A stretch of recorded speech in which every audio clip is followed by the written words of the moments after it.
So earlier we talked about how you can have a scalar function or a scalar field, which is just a real valued function on the plane. And then you can take the gradient of it and get a vector field. Now we're kind of going to look at going the other way around. So if we start with a vector field here, say with coordinates p and q, there are two associated scalar fields. And by the way, there's nothing fancy. This here just means a function of two variables with output in R. So in other words, the output is a number, not a vector. So the output is a scalar, not a vector. Okay, so all of those functions that we studied back in like chapter 15 and 16, like anything you used as 14 and 15. So like anything that was the integrand in an integral in chapter 15, that was actually a scalar field. It's just a fancy terminology, whatever. It's to contrast with vector field. Okay, so given a vector field, the two associated scalar fields or scalar functions that we have, the first one's called divergence, sometimes also called flux density. It's denoted by div f, and it's this one. It's the partial with respect to x of the first coordinate plus the partial with respect to y of the second coordinate. The other one is the k curl or circulation density. Oh, I'm missing an underline. Circulation density. And this one is, well, actually in the plane it doesn't really have a notation. I'm calling it curl f here, so you know what I'm talking about. But this is actually usually reserved for the three-dimensional version, which we'll talk about in a bit. But the way you get it is you take the partial with respect to x of the second coordinate and subtract the partial with respect to y of the first coordinate. Okay, so, and this is what they tell you about a given vector field. The divergence is the infinitesimal rate of expansion.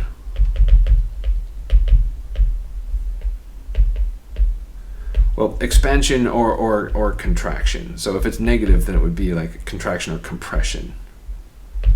So the thing that you should have in mind is like some gas, right? So if you have some gas and it's heating up, then it's like expanding. Everywhere it's kind of expanding a little bit like this. So you should think of the divergence as representing kind of how much something is emanating from a particular point.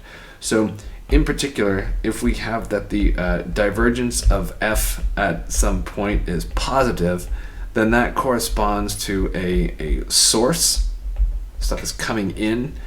And if we have that the divergence of f is negative, then that corresponds to a sink. That's where stuff is getting like sucked out. The name divergence you can think of kind of in terms of flow lines and stuff by saying, well, actually not even a flow line, but just curves, by saying if we start with a curve and we let it pass through this region. So here this is say C1. Then if we start with another curve nearby, then if the divergence is positive, those curves are going to move away from each other actually. So that's the meaning of positive divergence, for example. It kind of pushes stuff apart. Okay. And so if we have a case where the divergence is 0, we say f is incompressible.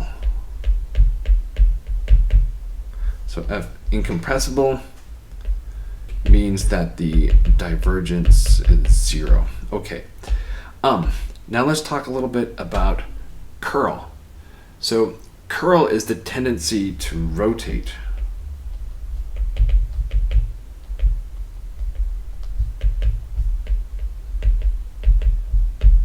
So you can think of this as like if there's eddies in a river, you might spin around if you were like inner tubing down the river. So in particular, if the curl of f along a curve is positive, then that corresponds to particle following this curve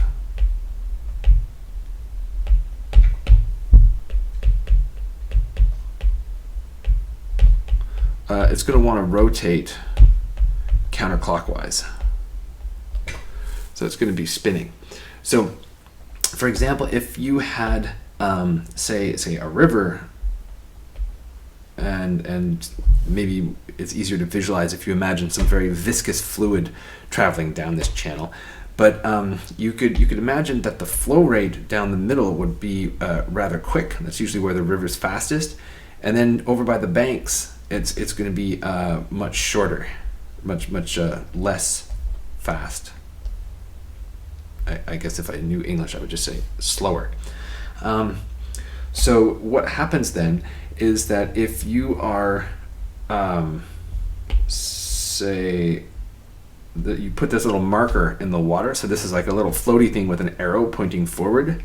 As it goes forward, what's going to happen is, since the water's moving much faster here than it is over here, there's going to be a net impulse to push the marker like that. So you would have it go. So as it flows down the river, it's going to get spun further and further like that.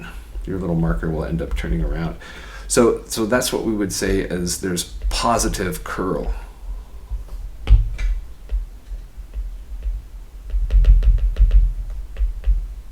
Now for the other part down here, it's going to want to push you sort of the other way around. So this would be a zone of negative curl.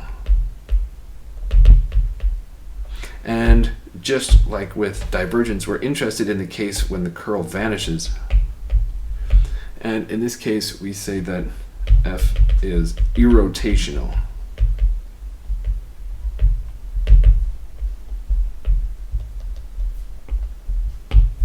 So it's irrotational if and only if the curl of F vanishes.